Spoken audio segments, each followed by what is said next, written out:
बंगाल के चुनावी रण में आज बीजेपी का हल्ला बोल। योगी नंदीग्राम में अमित शाह, राजनाथ, मिथुन और गंभीर भी करेंगे होकार।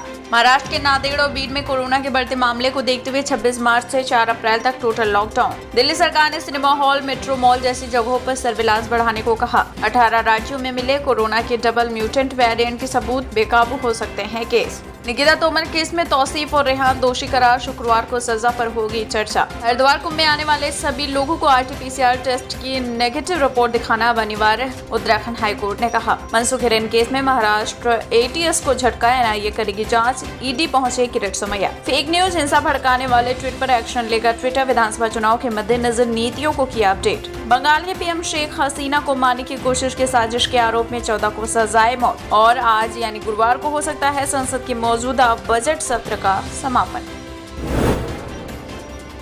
वेस्टर्न रेलवे ने फिर से 4 और नई ट्रेनों का ऐलान किया है, जिसमें बुकिंग 23 मार्च से ही शुरू हो गई है। इन ट्रेनों की डिटेल्स उसने अपने ट्विटर हैंडल पर भी शेयर किया है। ये सभी ट्रेनें सिर्फ होली के लिए ही चलाई गई हैं।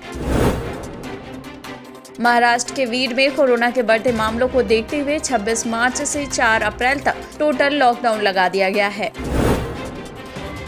कोरोना वायरस संक्रमण के बढ़ते खतरे को देखते हुए लखनऊ में अगले आदेश तक के लिए सभी प्रकार के रेन डांस पार्टीज, मुक्त संगम नृत्य आयोजन, सम प्रकृति के आयोजन और पार्टीज पर प्रतिबंध लगा दिया गया है।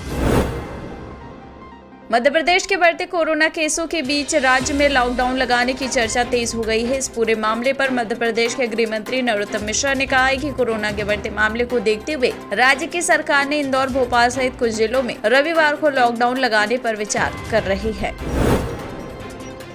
BMC ने आदेश जारी कर कहा है कि कोरोना के बढ़ते मामलों को देखते हुए सार्वजनिक और निजी स्थानों पर होली खेलने की अनुमति नहीं दी जाएगी। इसके अलावा मुंबई से सटे पालघर में भी होली के आयोजनों पर रोक लगा दी गई है।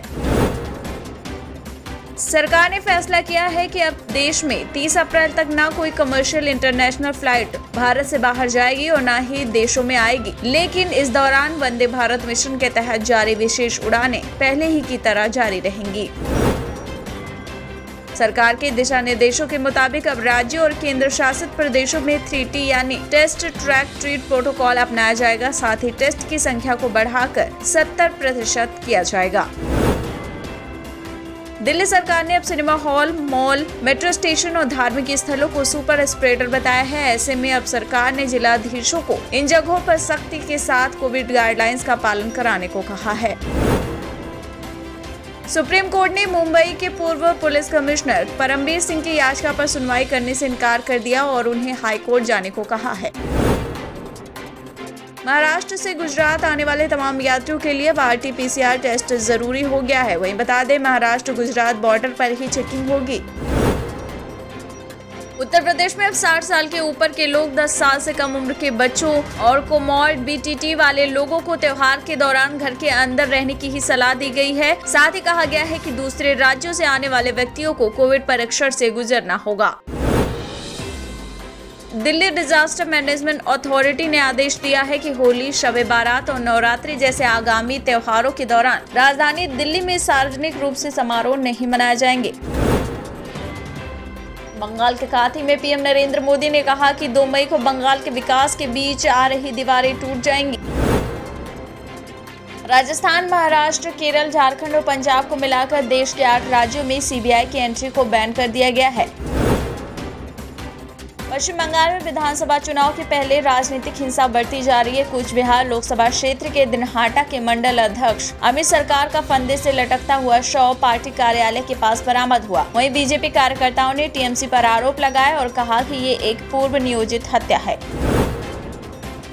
तो दूसरी ओर बीजेपी ने चुनाव आयोग से इस हत्या की शिकायत की है। बंगाल दौरे पर पहुंचे मुख्य चुनाव आयुक्त सुनील अरोड़ा ने पूरी स्थिति पर चिंता जताते हुए विशेष पुलिस पर्यवेक्षक से रिपोर्ट तलब की है।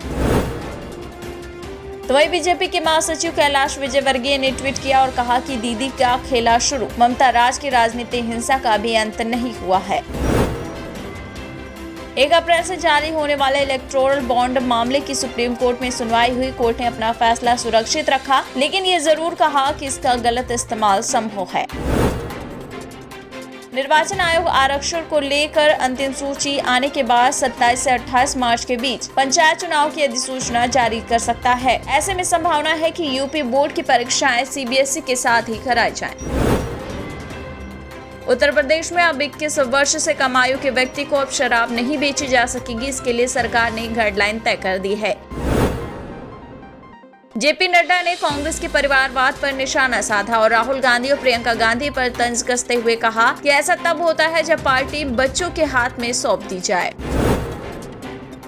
मुंबई पुलिस के निलंबित अधिकारी सचिन वाजे से ट्राइडेंट होटल में एक महिला मिलने आई थी, जिसके हाथ में नोट गिनने की मशीन थी। एनआईए को शक है कि ये महिला वाजे की राजदार है और ये पूरी साजिश में शामिल हो सकती है। उत्तर प्रदेश में पंचायत चुनाव को लेकर दाखिल याचिका पर सुप्रीम कोर्ट 26 मार्च को सुनवाई करेगा। ऐसे में पंचायत चुनाव से जुड़ी याचिकाओं के निस्तारण पर सभी की निगाहें सुप्रीम कोर्ट पर ही टिकी हैं। राहुल गांधी ने ट्वीट कर लिखा है कि बिहार विधानसभा की शर्मनाक घटना से साफ है कि मुख्यमंत्री नीतीश कुमार पूरी तरह से आरएसएस और बीजेपी में हो चुके हैं। कोरोना के मामले को देखते हुए अब जम्मू रेलवे स्टेशन पर कोविड टेस्टिंग की व्यवस्था की गई है। रेलवे स्टेशन पर हर राज्य से आने वाले पैसेंजर्स के कोविड टेस्ट के लिए 25 टीमों को तैनात किया गया है।